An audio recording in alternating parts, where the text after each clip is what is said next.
What's up, everybody? I'm Sydney Goodman, and in today's Daily Fix, Microsoft makes huge moves and Baby Yoda takes a new form. Roll the thing. It seems Microsoft got a little restless when they couldn't buy TikTok, which went to Oracle, and instead decided to pick up one of the biggest game publishers around. Xbox has announced that it plans to acquire ZeniMax Media, aka the parent company of Bethesda Softworks, Bethesda Game Studios, id Software, ZeniMax Online Studios, Arcane, Machine Games, Tango Gameworks, AlphaDog, and Roundhouse Studios. Announced by head of Xbox Phil Spencer in an Xbox Wire post today, Microsoft said it will acquire ZeniMax Media for $7.5 billion, and the formal purchase is expected to close in the second half of 2021. Xbox also says that it, quote, will be adding Bethesda's iconic franchises to Xbox Game Pass for console and PC. And a press release added that Bethesda's future games will be added at launch into Xbox Game Pass on Xbox or PC. If you were on the fence about pre-ordering a next-gen Xbox through the All Access program or picking up Game Pass, I think this is your sign. PS5 exclusivity has already been agreed upon for Deathloop and Ghostwire Tokyo, but what does that mean now? Wait, before you freak out, Bloomberg's Jason Schreier and Dana Bass report that Phil Spencer has said Microsoft will honor the agreement, but it must be asked, will Bethesda's upcoming games like The Elder Scrolls 6 or Starfield come to PS5? As you can imagine, some of the biggest figureheads on Bethesda's side were quick to express excitement on social media, and we'll run down the list of them and try our best to decipher what exactly this means for the future of Bethesda games and the PlayStation players who love them. Bethesda SVP of Global Marketing Pete Hines said in a blog post titled Why Microsoft is the Perfect Fit, quote, we're still working on the same games we were yesterday, made by the same studios we've worked with for years, and those games will be published by us. Currently, on the Xbox Game Studios website, Xbox lists games by its other studios like Playground Games or Ninja Theory as being published by Xbox Game Studios. Now, Hines' statement, quote, those games will be published by us, could be interpreted as Bethesda not being nestled under the Xbox Game Studios umbrella. And if that were the case, it would imply that Bethesda will continue to create games for all platforms, Microsoft owned or otherwise. Next up, ZeniMax Online Studios director Matt Firor said in a statement on Twitter, quote, I want to take this moment to reassure the entire Elder Scrolls Online community that ESO will continue to be supported exactly as it was. And we fully expect it to keep growing and thriving on each of the platforms that are currently supported. This one's more straightforward.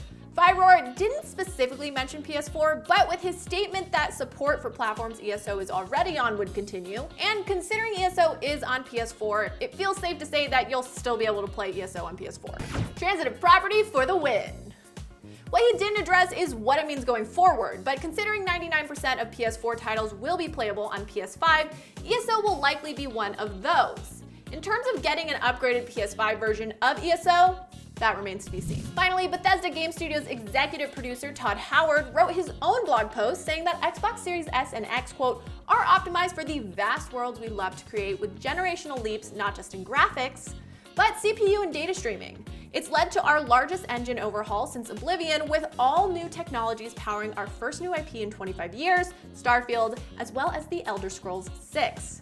Howard also alluded to the idea of exclusives. Quote, like our original partnership, this one is about more than one system or one screen.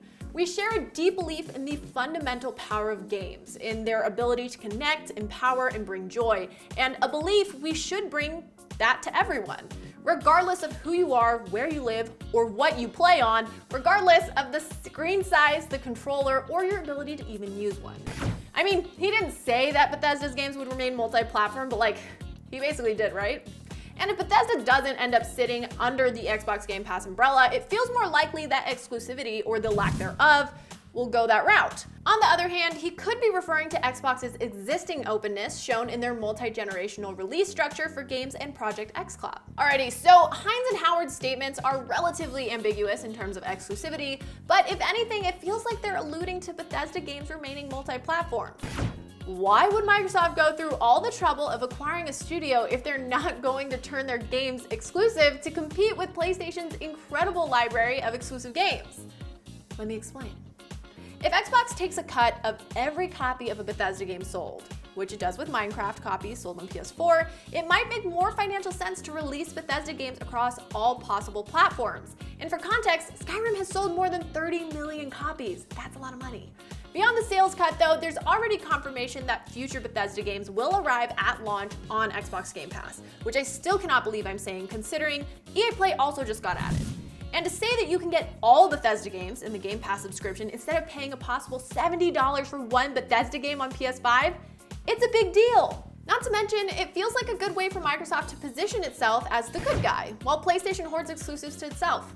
All this is speculation though.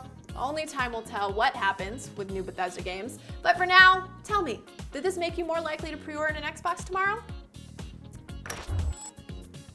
That was a dense breakdown. Let's transition to something a little lighter. Like the most powerful Jedi to ever live, but as a baby. The LEGO Group has revealed a new set based on the child, aka Baby Yoda from Disney Plus show Star Wars The Mandalorian. The set was announced alongside Mando Mondays, which will include new merch unveilings each week. The set is available October 30th and will let fans build a 20cm version of Baby Yoda, complete with cute details like the gear stick knob, his favorite toy from the show. The set also includes an informational plaque and a Baby Yoda minifigure. And that's Daily Fix. I'm Cindy Goodman, and I hope your day is as awesome as you are. Now that you're all caught up on the news, check out our video on 6 reasons Breath of the Wild is still riveting in 2020. Download the IGN app on all your mobile devices. Subscribe to Daily Fix on Snapchat. And for all things everything else, IGN.com.